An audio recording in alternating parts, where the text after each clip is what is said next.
US Bangla যেটা করছে আজকে সেটা ভাষা প্রকাশ করা যাবে না। ইউএস বাংলা বিশেষ ফ্লাইট দেওয়ার জন্য তাদের কাছে হাজার হাজার শুকরিয়া। দীর্ঘ উৎকণ্ঠার অপেক্ষার অবসান। দুবাইয়ে আটকে পড়া একমাত্র ছেলে আকরামকে কাছে ফিরে পেয়ে আনন্দে আপ্লুত মা আজিমুন নাহার। বহুদিন পর প্রাণপ্রিয় সন্তানকে কাছে পেয়ে আবেগে ভেঙে পড়েন মা ছেলে দুজনেই। খুশিতে কান্না চলে এখন এই কান্নার উপরে আছে। যতক্ষণ ধরে বাসায় না নিয়ে যাবো ততক্ষণ ধরে আর শান্তি নেই। শুধু মা ছেলের আবেগঘন দৃশ্যই নয়, বিমানবন্দরে দেখা যায় এমন আরও অনেক হৃদয় ছোঁয়া মুহূর্ত। দীর্ঘদিন পর দেশে ফিরে সন্তানকে বুকে জড়িয়ে ধরেন এক বাবা। আলহামদুলিল্লাহ অনেক ভালো হয়েছে, অনেক ভালো ফ্লাইটটা আমাদের জন্য। যে শুধু যারা আগে টিকিট কাটছিল তাদেরকে নিয়ে আইছে, আলহামদুলিল্লাহ অনেক ভালো হয়েছে। মিশেল আমার তো ফার্স্ট লাগা করছে, যখন কালকে এয়ারপোর্ট আসছিলাম তখন আমার টিকিট মিস হয়ে গেছে। রিপ্লাই আমার কোম্পানি আপডেট করে দিচ্ছে।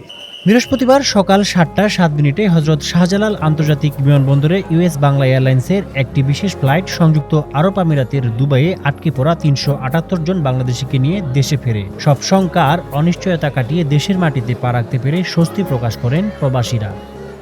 মনে হয় না যে আমরা আবার কোনো সময় দেশে আসবো বা মানে পরিবারের সাথে দেখা সাথে হবে এরকম। আবুধাবিতে একটু বেশি, আর শারজাতে একেবারে কম, বিশেষ করে দুবাইতে একটু বেশি। ঠিক আছে, তো এগুলো তো আসলে মানে বলা যায় না কখন কোথা থেকে আসতেছে। আমরা ওখানে কোনো নিউজ পাই না। আপনাদের ফেসবুকে যাই নিউজ পাই আপনাদের এখান থেকে এগুলোই, ওখানে তো আমরা কোনো নিউজ পাই না। আমার বাসার পাশে মারছে একটা মিসাইল। তাহলে ওনারা দুবাই খুব চেষ্টা করতেছে ঠেকাইতে। মিনিমাম ওনারা বলছে 97% ওনারা ঠেকাই দিয়েছে, তার মানে 3% পড়তেছে নিচ্ছে।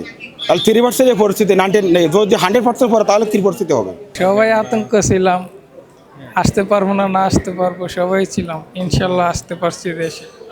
এদিকে ঝুঁকি নিয়ে বিশেষ এই ফ্লাইট পরিচালনা করায় ইউএস বাংলা এয়ারলাইন্সের প্রতি বিশেষ কৃতজ্ঞতা জানিয়েছেন তারা। এই ইউএস বাংলা বিশেষ ফ্লাইট দেওয়ার জন্য তাদের কাছে হাজার হাজার শুকরিয়া।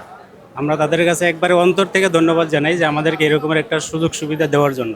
ইউএস বাংলা যেটা করছে আজকে সেটা ভাষা প্রকাশ করা যাবে না। এটা ভাষা প্রকাশ করার মতো সুযোগ নেই আমার কাছে। ইউএস বাংলারে আমরা ধন্যবাদ স্বাগত জানাই। ঠিক আছে, যেহেতু একটা উদ্যোগ নিছে প্রবাসীদের আনার জন্য। ঠিক আছে, আমাদের কাছে আমরা কৃতজ্ঞ তাদের কাছে। ঠিক আছে, ধন্যবাদ জানাই তাদেরকে। আমি অনেক ধন্যবাদ দিচ্ছি, ফার্স্ট অনেক ধন্যবাদ দিচ্ছি ইউএস বাংলার কারণে। আমি আজকে দুবাই থেকে আসছি বাংলাদেশে।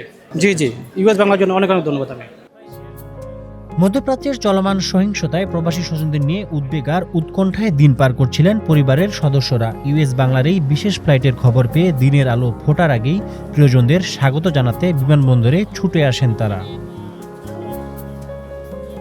অনুভূতিটা অন্যরকম, এটা বোঝানোর মতো নয়। এটা তো অনেক স্বস্তির বিষয় আর কি, কারণ আমরা সবাই অনেক টেনশনে ছিলাম। তো বাংলাদেশ থেকে যখন ইউএস বাংলার আমরা কথা শুনি যে যাচ্ছে, তো এটা আসলে অনেক খুশির। এটা খুশি আসলে বলে প্রকাশ করা যায় না। তো ভালোই লাগতেছে, 2 বছর পরে দুলাভাই আসতেছে, আমাদের ফ্যামিলির মাঝে দেখা হইব, এটা তো আনন্দের বিষয়। আমরা তো ঘুমাইয়া হয় নাই যে এতদিন যে এরকম সমস্যা হইতেছে। আমরা তো ভাবছি যে মনে হয় হ্যাঁ যোগাযোগ হয়েছিল, কিন্তু মনের ভিতরে তো একটা আত্মকন্ত্রের ভিতরে ছিল। বিনায়ক রহমান, আজকের পত্রিকা, ঢাকা।